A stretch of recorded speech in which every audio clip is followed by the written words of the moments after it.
Thank you, sir. Very well. Allow me, Your Excellencies, to is going to be the Sorengo. Today will not be a day for long speeches from politicians, but we are here at NASA, and I would like at this stage to invite my colleague, Senator James Orengo, who will lead us in this process before the other two principals.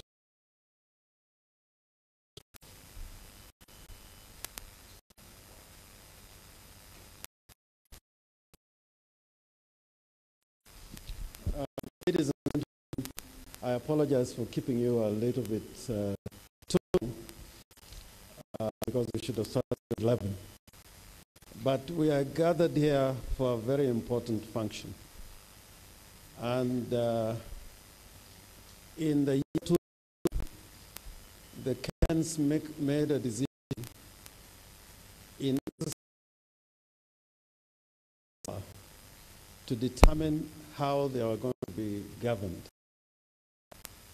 And I would urge you to look at the Constitution of Kenya and don't look at just at the articles, but look at the preamble of the Constitution of Kenya, because it says without prevarication that the Kenyan people, in exercise of their sovereign authority, enacted the Constitution of Kenya to determine how they were going to be governed. So unlike many other constitutions that are enacted through political settlements between agents within the political class, or through a convention or a conference, or through a legislature, the Constitution of Kenya stands unique in the sense that it is the people of Kenya who enacted the Constitution of Kenya. And you must bear in mind that it falls on us that any government that is formed in the country under the current Constitution must be on the basis of the principles and values that are found in the Constitution. So that Article 3 of the Constitution does not leave it in doubt that any government that is formed which is not in accordance or in compliance with the Constitution will be not a government recognizable by the people of Kenya. And therefore, since elections are the very basis of the formation of government, as set out in the chapter dealing with the representation of the people, it is upon us to go through very clearly, very studiously through those provisions and ensure that in the formation of government, we do not allow room for people to get to power through the back door. And whenever any group of people can get to power through the back door, then it falls within the sovereign power of the people to exercise their sovereignty to deal with situations that may arise in those kind of circumstances. The promulgation of the American Constitution, which was written by people like Jefferson, is very clear on this kind of political theory, that people can even take out any means to retake or regain their sovereignty. So what we have here, ladies and gentlemen, this is it. This is it. This is what the IEBC has denied the people of Kenya ever since the elections were held on the for the center. There are details about the wards, with the code numbers of the wards. There are details of the constituencies with the code number, the name, and more importantly, there are details of the KIMS kits, which numbers of years later, somebody should be able to access the records to determine how these elections were held, and in respect of all the results in all.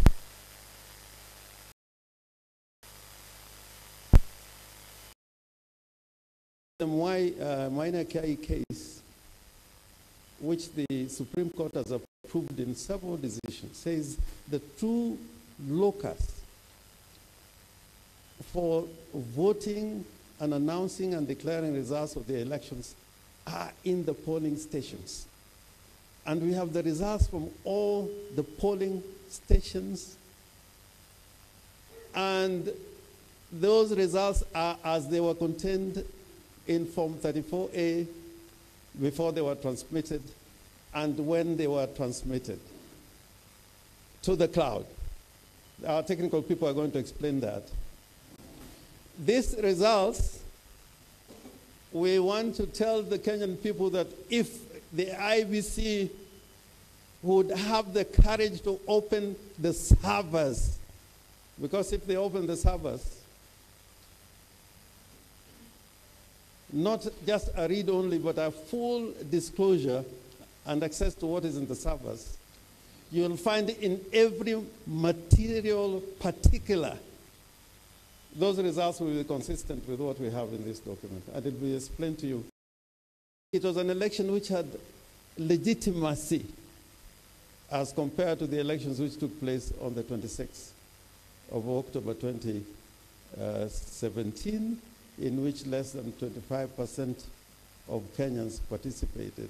So even the legality and the legitimacy of the elections held on the 26th of October are questionable. The 8th of August are only questionable on the basis that the IEBC, together with agents within Jubilee, engaged in a criminal enterprise where they falsified the results as was being transmitted from the polling stations. If anybody had any doubt or any fears about it, behoves of this nation, unless there's a constitutional resolution of the crisis we have in Kenya today, if anybody had any doubt as to why Raila Amolo Odinga should be sworn as the President of the Republic of Kenya, if you go through this document, you'll come to the conclusion that truly not only was Raila Amolo Odinga and His Excellency Kalonzo Musyoka elected on the 8th of August 2017, but Kenyans should go ahead and take the position which they have taken and have been touring together with the principals, that we should not be afraid to run away from the truth, which is that the Kenyans made a decision on the 8th of August 2017. And those are the facts. We cannot have alternative facts. Yeah, facts are facts. We can have our own opinion. But what happened on the 8th, the result of that event is contained in this document. So I would probably, if need be, answer questions, if need be, but at this moment, I'm calling upon our technical team. They know how they have organized themselves to take you through this document. Kake is there, and Honorable Ososi, I invite you to take. But this is it. This is it.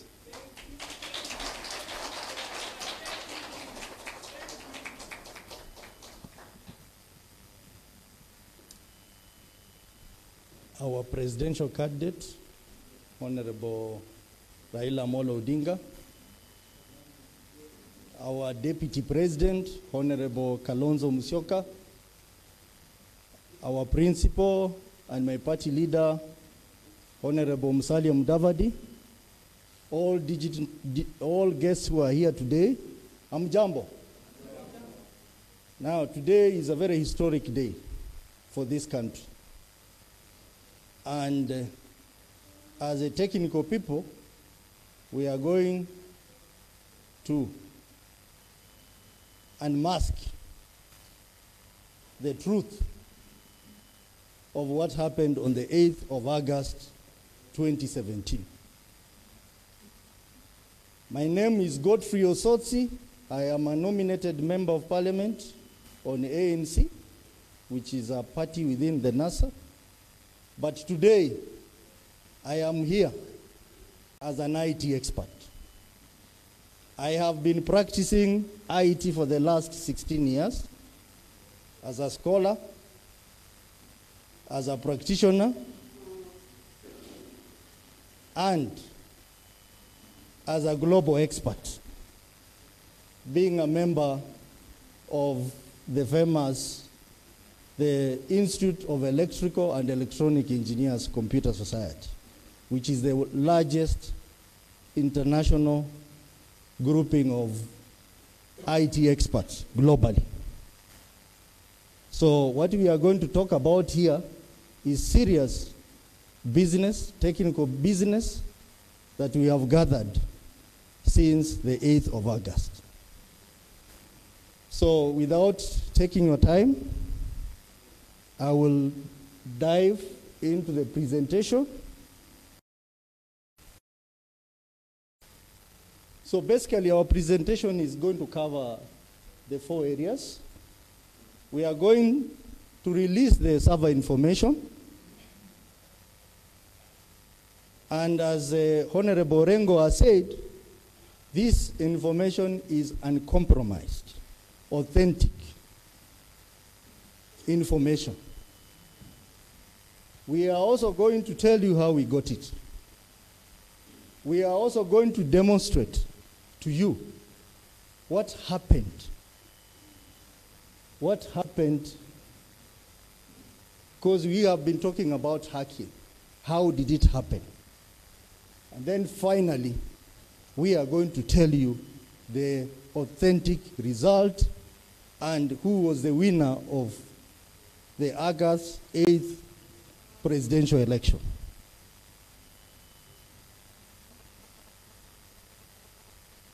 So, you are aware that the Supreme Court made a ruling that the election of 8th August had numerous illegalities and irregularities. That is common knowledge to everyone. And this presentation is going to demonstrate how that happened. We have heard about the audit. The NASA coalition made a request to the Supreme Court for the server to be audited. I was one of the leaders of the technical team, together with the Honorable Moses Kajwang, who is not here today. And we tried our best to have the servers audited. But our efforts were undermined by IEBC. They only gave us skeleton information. That information, we discovered a lot of anomalies just on that skeleton information. We are also going to tell you about the IEBC application and entire IT infrastructure at IEBC. And as you are aware, the Supreme Court issued an order for the servers to be opened. As we speak now, IEBC is in contempt of the court order issued by the Supreme Court. But as NASA fraternity, We will not wait longer. We are going to tell Kenyans and the world the truth in those servers. Next. So what we have is uncompromised, unfettered result based on the server access. And you are aware that on the 10th of August, our principals wrote to IEBC and announced results for the election. And the figures are there. I will not go into the figures now, but later on in the presentation, we'll tell you more about how these figures have been arrived at. We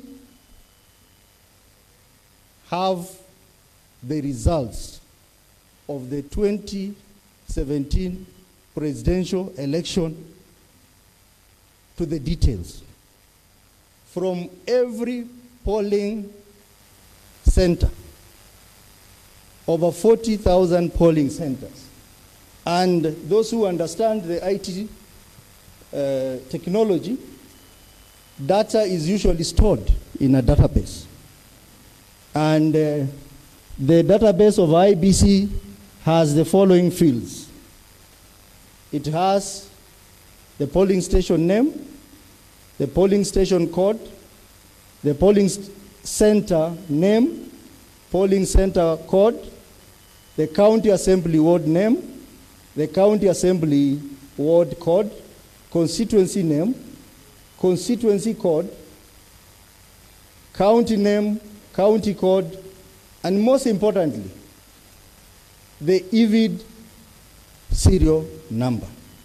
Every kit that was used in the election,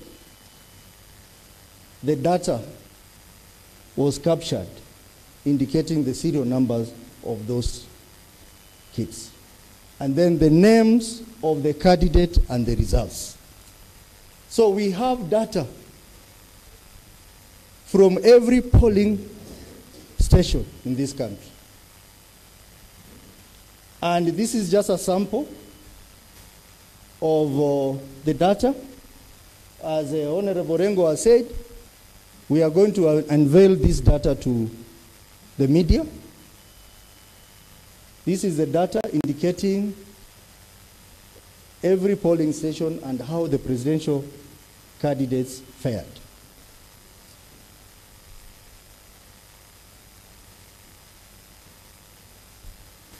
Now, this diagram that, I'm sorry, is not very clear, but it is the basic IT infrastructure for IEBC. And you have heard about the cloud. This rectangle here is what is called the cloud. It's based on a technology called MPLS, the Wide Area Network Technology. Now, this is where Safaricom, Airtel, and other telecommunication providers were offering services. Then we have here the disaster recovery, we have internet, and we have the private cloud. Now, this diagram, up to date, IEBC has not explained the limitations in this infrastructure. Because clearly, those who understand IT, you will ask a number of questions, especially related to security of the infrastructure. Now, that is a topic for another day. But it is important to understand that the IEBC infrastructure was interfered with at some point. And that is how the results were manipulated by those individuals. Next slide.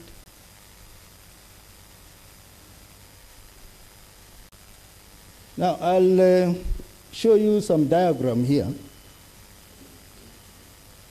Kenyans went to the various polling stations and voted. And a Form 34A was generated. These results were fed into the EVID kit and transmitted through the cloud. Now, the problem occurred here after the clouds. That's where the hackers entered. And that is why in the Supreme Court audit report, you heard that several emails were used to hack into the system. One of which was Chebukati's email, Chirichir, and some other people. And we will be demonstrating to you what happened. Because at this point, some of the forms were deleted from the server. Then, whatever they wanted displayed to Kenyans is what was displayed in the public portal. So things were done here. Fraud against Kenyans was perpetuated here. So I would like to demonstrate briefly to you some of the logs we got. This is the log file. A log file basically in a system is a file that captures all the transactions that happen, be it at the database level or the application level. So if you try to delete something or you try to edit or manipulate data, the log file will pick it. And you can see that emails, for example, Chebukati's email has been used, someone called Nganga and others. I would like to demonstrate to you how some of the forms were deleted from the server. So if you search through the log file and search for the word delete, you realize that a number of files, like there, a file for Rangwe constituency was deleted. Another one, please. You can see a file was deleted for Rongo constituency. Go on, please. Again,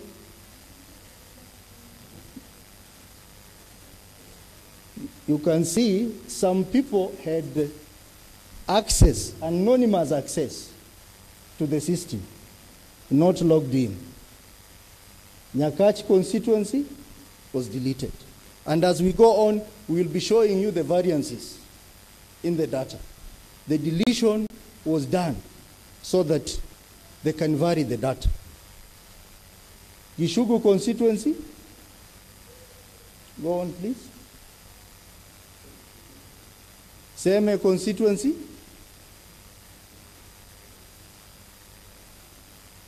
Gilgil. So this, from the IT perspective, deletion of a file, those who are in the IT industry know that that is an audit, a serious audit issue.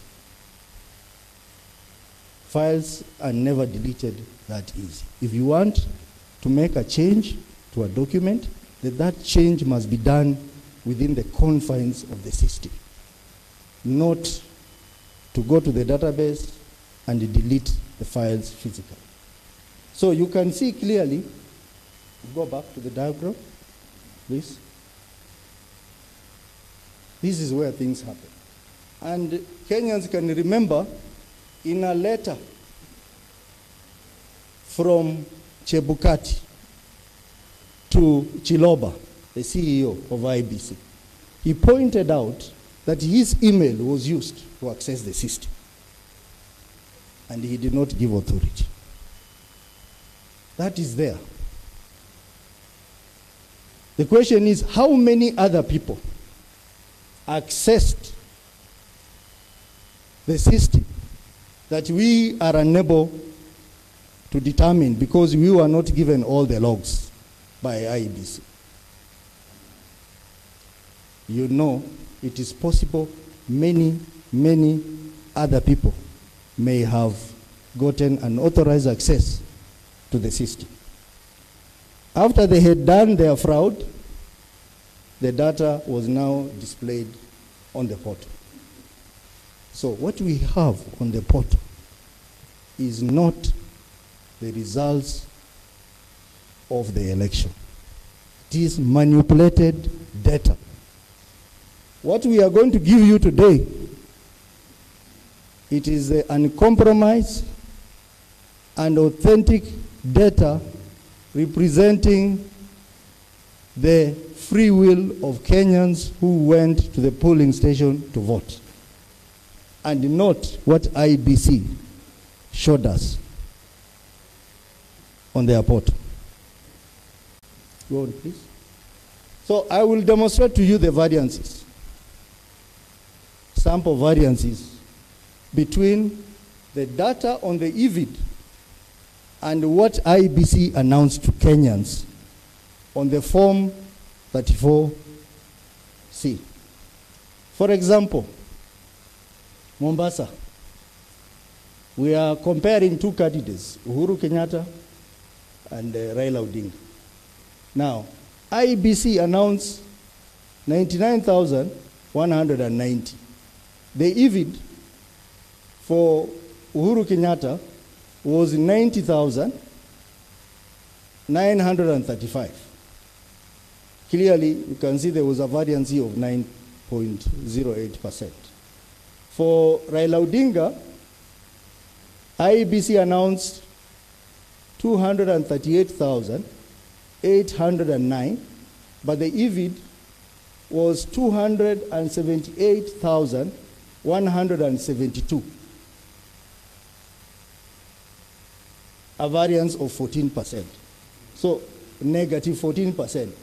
Clearly demonstrating that Honorable Raila was denied his votes by over 14%, and Honorable Uhuru added more votes by 9%. Go to Kwale County. Uhuru, IEBC results, 43,694 against EVID of 61,288, a variance of 28.7%. Now, it goes on like that. This is just a sample constituencies. We are going to give you data for all the 290 constituencies. So you go down, please, scroll down for me, and you can see that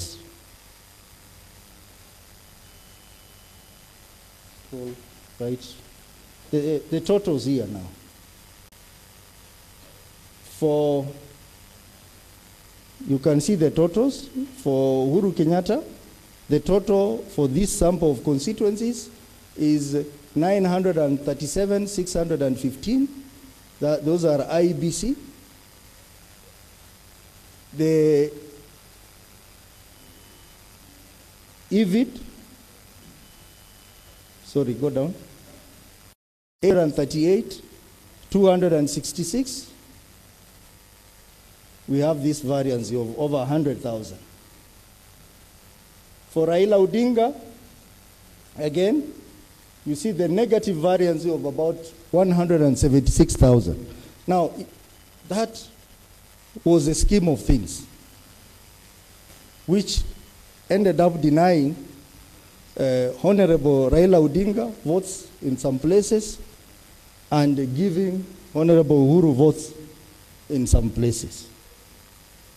And according to our analysis, Honorable Raila won in 28 counties, that is Mombasa, Kwale, Kilifi, Tana River, Lamu, Taita Taveta, Mandera, Isiolo, Kitui, Machakos, Makueni, Turukana, Samburu, Trans Nzoia, Narok, Kakamega, Vihiga, Bungoma, Busia, Siaya, Kisumu, Homa Bay, Migori, Kisii, Nyamira, Nairobi,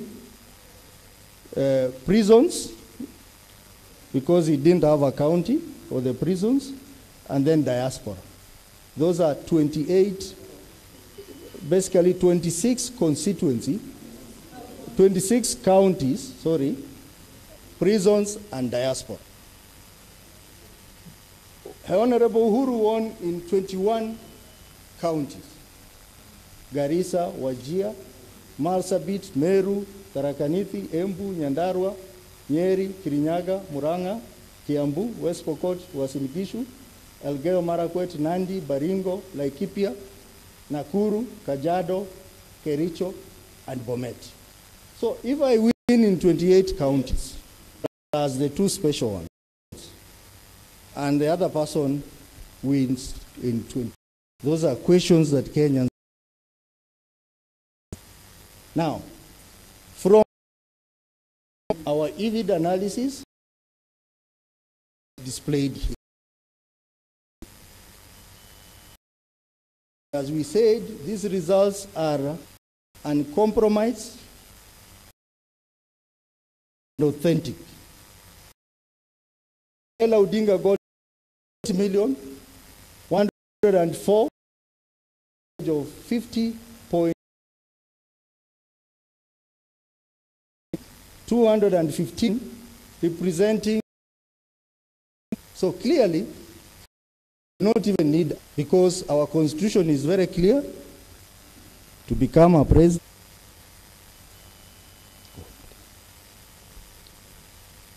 This is additional analysis.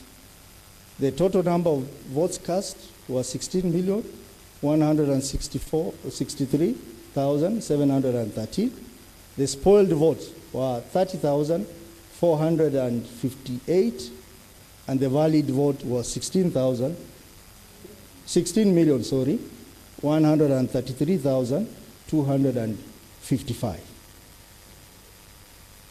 And these pie charts demonstrate the orange part is what Raila Odinga got, and the green part is what Uhuru Kenyatta got. So basically what we are trying to say from our analysis done by the team, our IT team, the same team was at IEBC when they were trying to engage IEBC to do the system audit. And the same team has been looking at this data. And we can confidently tell Kenyans that the person who was declared the winner was the loser. The winner of the election from these results is very clear who it was.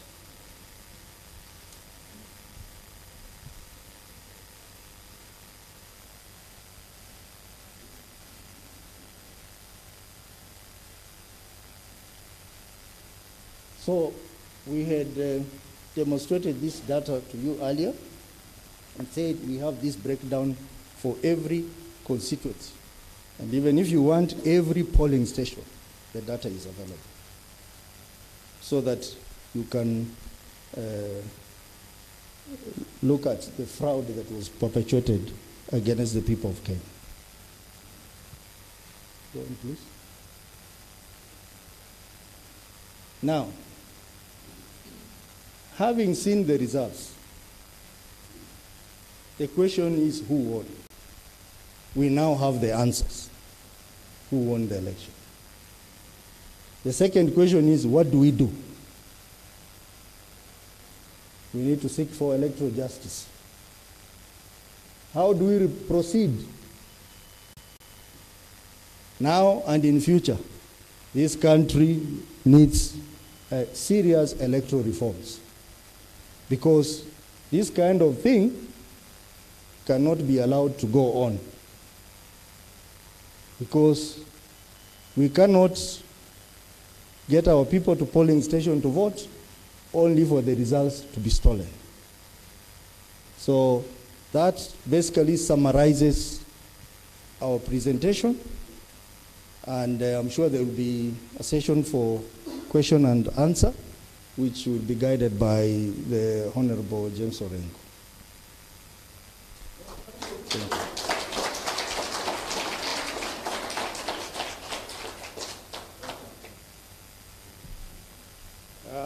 I think the only thing I need to add is that the results that were announced through our leader of the campaign team, Honorable Musalia Mudavadi, on the 10th of August, were not very far off the mark, but those should be seen in the context of preliminary results, because we had not received all the data.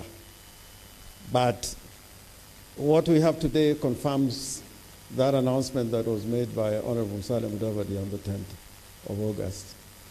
The second thing, just as a reminder from what I said earlier, IEBC is not in a position to give Kenyans a compendium like the one we have produced here, showing results from every polling station. In fact, in the name of transparency and accountability, it was so easy for IEBC within no more than 10 days after the elections to have a document like this containing results from every polling station, every constituency, every county, and particularly, to ensure that, the results that were announced contemporaneously are the true and genuine results. Now, having said that, now we are prepared to answer any questions. Anybody with a question, our technical team will be ready to answer. And is there any hand? I'm not seeing any. Oh, okay, go. In the extreme right. Hi, my name is Sebastian Nemeth from Radio France International. My question is asking you, how did you access that data who's supposed to be on the cloud, if I understood well? Did you yourself hack the servers? Now, can you explain how you accessed those figures, please?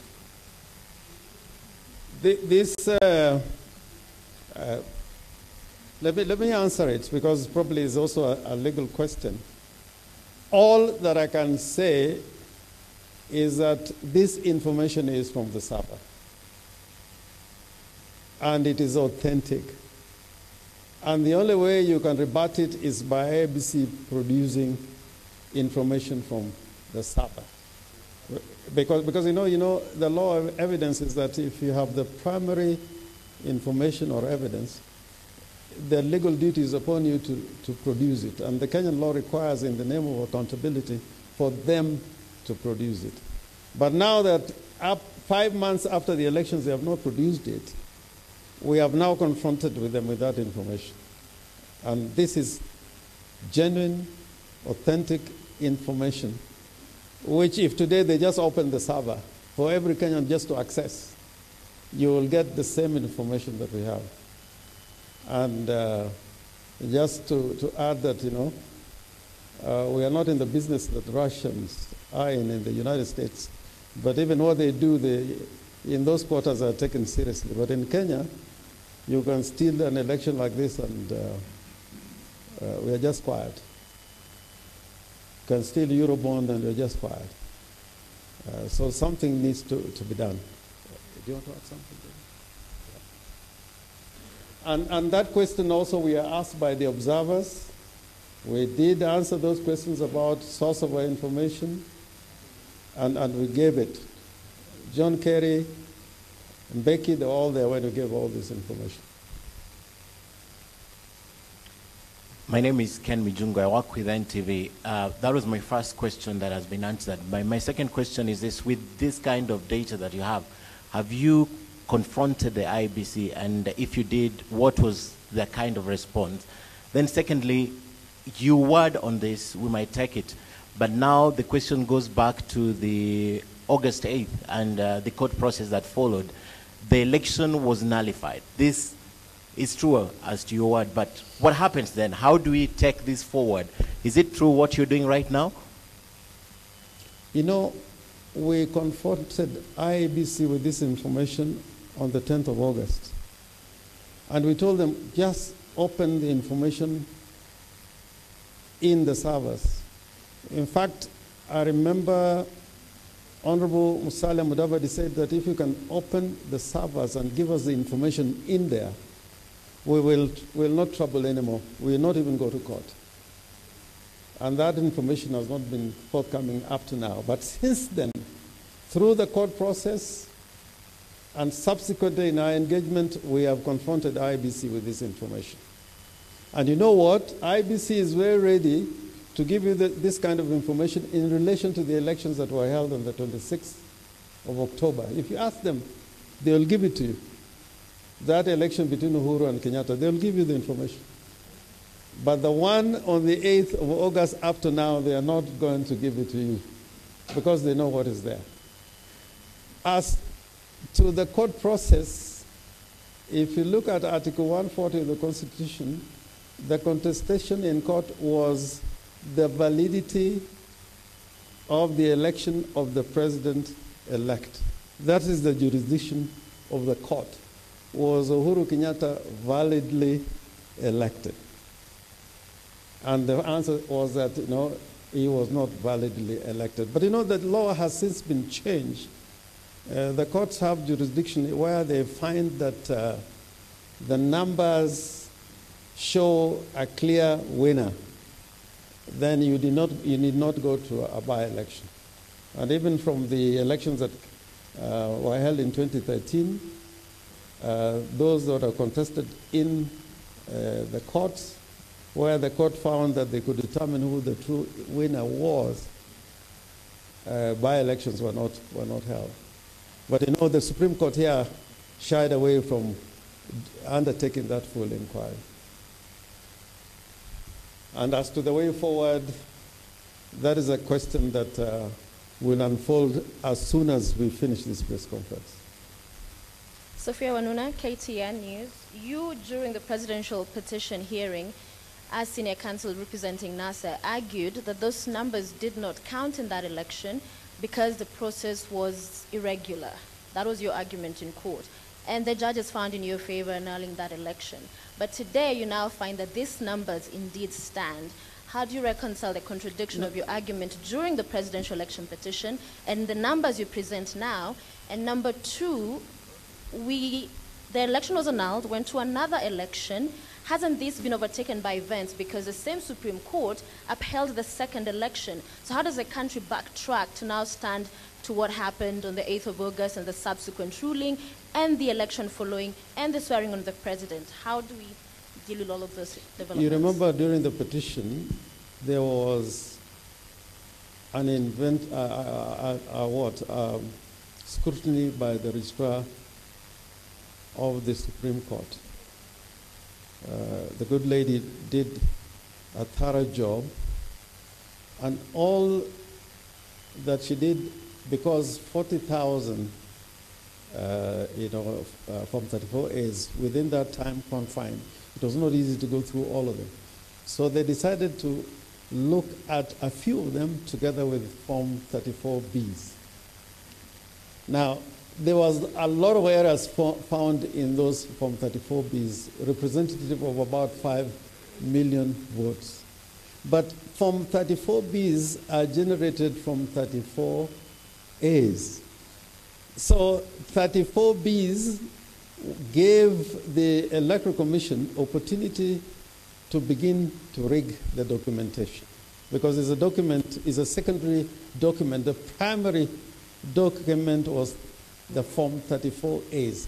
That is why the courts have since said nobody can change those forms, and particularly 34A, which is a true representation of what took place in the polling station and the results as they were transmitted.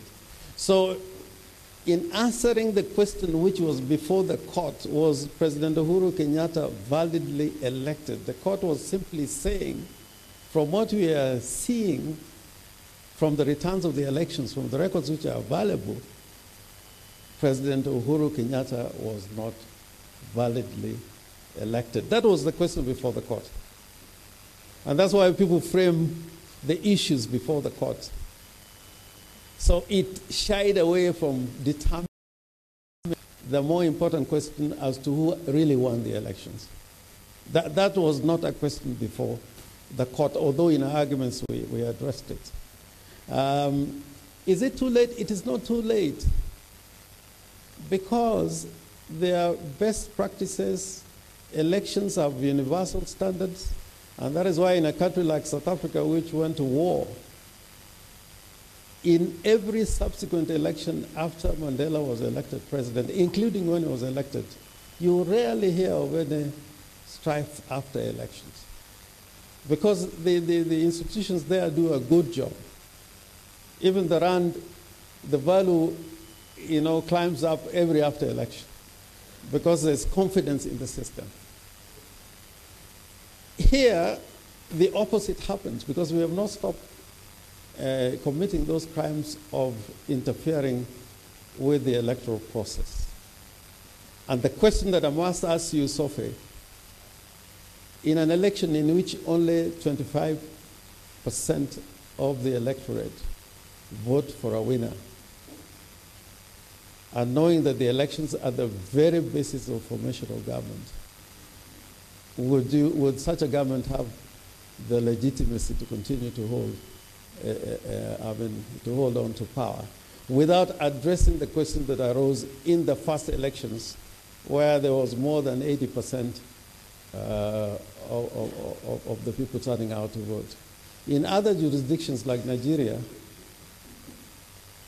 and many others where things like this have arisen, they have taken the position that instead of going into a by-election, and even Sierra Leone recently, they said, let's address the system failures before we go into that by-elections. We raised those questions before the elections. We engaged the IEBC, can we correct the electoral process to ensure that we have a true and fair election? They would not listen to us, and that is why Uhuru ended up standing against himself in the elections held on the 26th of October last year. I seek your indulgence. One final question. You have these numbers from the server. However, a winner is declared on the basis of the forms 34A and B from the constituency level. Do you have those forms? Because then an election cannot be determined on what the server says. It must be these actual forms. The actual forms, not only are they available, but images of those forms are in the servers. In fact, the forms, the manual forms themselves, may not be in the same position they were in when they were transmitted. But at least we know what is in the servers, because what was being transmitted was not the text, it was the forms. So if you open up the server, you will get images of those forms from every polling station in the land. And that will answer every question that has confronted us. Yeah. Is there another question? Yes, my name is Duncan Haimba from KTN. Yeah, Haimba, I can't see you. I'm here. There. I'm here. Okay. Yes, sir. On your right. Oh, you're sitting down. Yes, sir. Okay. The elephant in the room, you've given us the presentation, the results are authentic. This is the actual information that Kenyans didn't get. But you've said, as it stands, IEBC is still in contempt of the court having declined to open the servers. The question that many are still asking, maybe if you could give it another round and clarify. Are we now relying on the results as NASA? The only thing I can say, we have answered this question before, that what we have before you, which you will get a copy, is true, and you can confront the IBC with it to give you alternative data or facts, if they have any, directly from the server. Even a read only of what is in the server, of all the Form 34As and what was transmitted from the kits, even that partial information will be good enough for you to make that determination. So all we're asking is for transparency, just like they've been very transparent about what happened on the 26th of October 2017. But you cannot wish away the 8th of August 2017. I think that would be impunity. Impunity must be punished. Anybody who wants to wish away the 8th of August is compounding that impunity. Because that crime which was committed against the people of Kenya must be addressed. And the subsequent election, which was held in 2017, if there was an inquiry of the type that is going on in the United States about what happened in the last elections, and I can tell you that if they find any material in relation to even obstruction of justice in the United States, even the president will fall. But here in Kenya, you catch a thief, you send him on leave after he has stolen, and when you have been enjoying the fruits, the thief comes back and life continues. I don't think that that is what we created this constitution for. I think we wanted to live by better standards.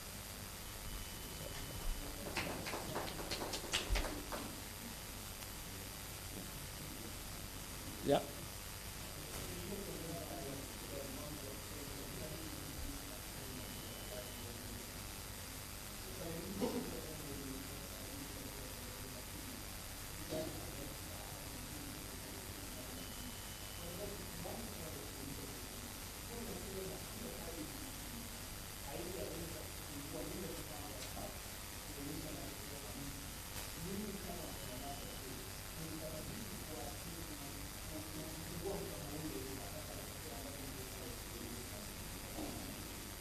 Sasa mimi nina matatizo na hilo swali, kwa sababu mimi nimekupatia majibu, nimekupatia matokeo ambao ina ukweli, na haya matokeo nimekuambia ya kwamba hata wewe ukienda kwa IBC ukauliza wafungue hizo mitambo, jibu itakuwa ile vile tumeonyeshea hapa. Sasa wewe una haja ali na mwizi mwenyewe mnamwacha wewe bwana. Hizi matokeo ni ya kweli, na nakuomba ndugu yangu uende kwa IBC, pengine una uwezo ya kwa clearly on these issues. I'm going to ask my boss, Honorable Musalia Mudavadi, to come back, or the principals, whoever you choose to come.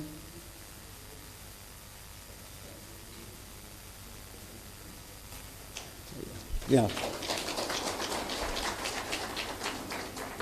All this is available in the media. You'll get it, all of it. Okay, thank you. I think after consulting, we've agreed that